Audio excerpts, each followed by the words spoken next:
it's us.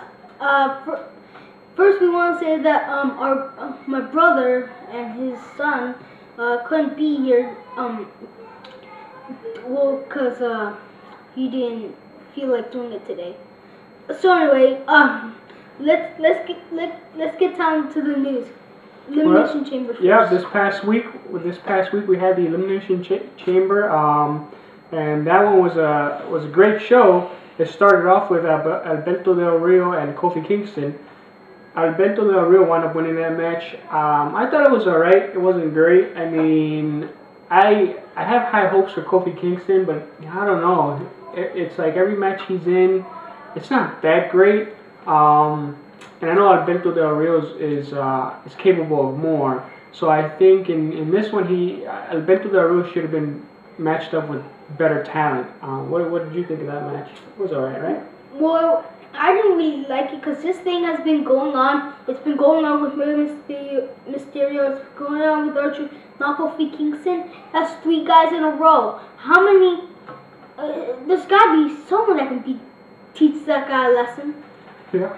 And then after that, backstage, we saw Edge being interviewed and Drew McIntyre coming and talking trash to him about Kelly.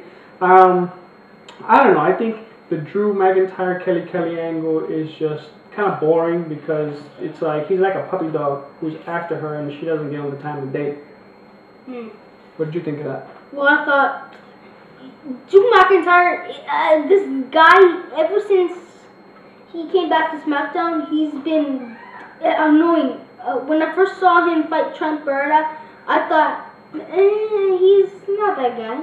But then weeks later, he developed this thing inside him that's anger, like a Kane anger, you know. And then he started getting mad because Kelly stood him up. He kept going, Kelly, and that stuff. Okay. And then after that, we went to the SmackDown Elimination Chamber, and that was Edge versus Kane versus Wade Barrett versus Drew McIntyre, and who knows who else, because Dolph Ziggler was supposed to be the last person, but since he got fired, we don't know what they were going to do with that spot. And what happened was Teddy Long came out and announced that it was going to be who? It was going to be the Big Show. And the Big Show came out, and it was a good Elimination Chamber. The best part for me, without going into like every single detail, was basically the interaction between Big Show and Wade Barrett. I mean, Wade Barrett got his butt handed to him where he got knocked out by the Big Show, so that was really awesome. And I mean, even Wade Barrett got thrown through the glass, so that really showed a lot to me. Like Wade Barrett, you know, had a good show there. Now, to me, it's a good thing that it was an Elimination Chamber right there, cause if it wasn't, then Justin Gable, Heath Slater, and Ezekiel Jackson would have came out and did what they usually do. Yep, and then so Wade Barrett was the first one eliminated. Then it was the Big Show. Then Drew McIntyre, and then Kane and Edge wound up winning the Elimination Chamber and keeping his World Heavyweight title. What happened was once he won, Alberto Del Rio came out and attacked him, and then what happened? Well, then Christian, his former best friend, he came out and then he was running, and then he did this biggest spear to Alberto. Now, to me, no one at Elimination Chamber walks out.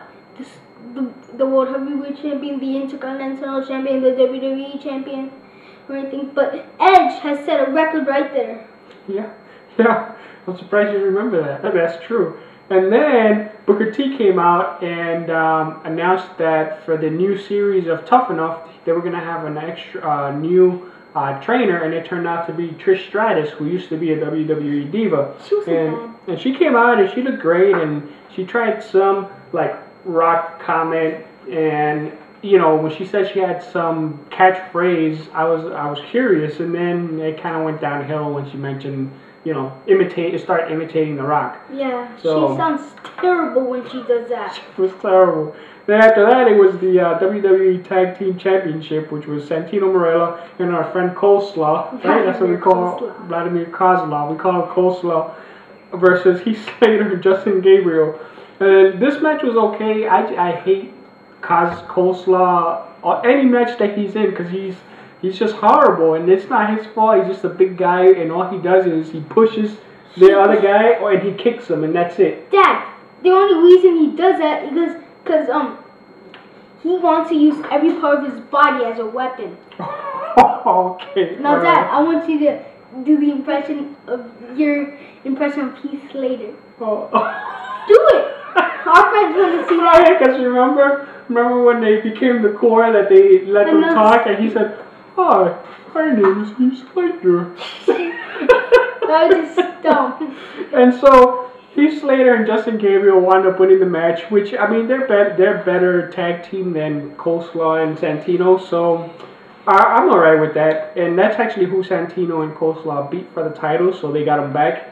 Then after that, basically Teddy Long came out and said Vicky was being embarrassing, and she begged him to hire back Ziggler. And he said that he was in a hiring mood, wound up hiring, guess who? He wound up hiring back Kelly. And Kelly came back out with some attitude and went after Vicky and attacked her. And then one of my favorite groups, Lake Cool, came out and tried to get at Kelly. And then guess who came out to defend Kelly? Trish Stratus. Trish Stratus came out and did some of her old moves. And I was a little worried because she didn't have wrestling boots. She had regular boots. And she kicked one of the girls from Lake Cool. I thought she was gonna stomp her chest with her heels, but it turned out alright. And actually good interaction. So that was nice to see Trish Stratus back in the ring. I want to say something about that. Mm-hmm. Now, Lake Cool. Now I got an idea. Which one is the best looking in Lake Cool for you? Well, I like Layla. How come she's so small? She's the best looking one. I don't really like any of them. They're just a bunch of dorks. They're going flawless. This is a bunch of losers.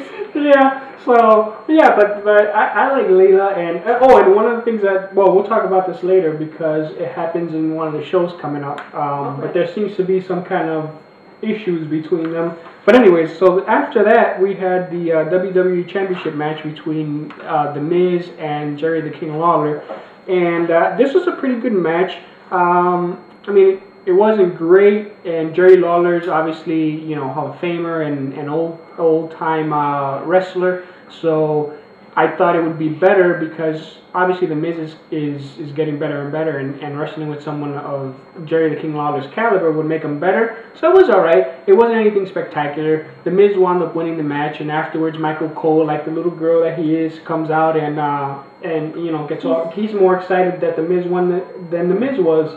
Right? Yeah, I got an idea. I think The Miz might be Michael Cole's son. Maybe. Because why would a guy support a guy that just came in? That's true. Michael Cole does have a big mouth. And then after that, it was the Raw Elimination Chamber, which was CM Punk and John Cena and John Morrison and Randy Orton and R-Truth and Sheamus. And the best parts of this match was basically the part where CM Punk, it's his turn to come out and the door is jammed. So then Randy Orton takes advantage and beats him and then pulls him out and eliminates him and pins him.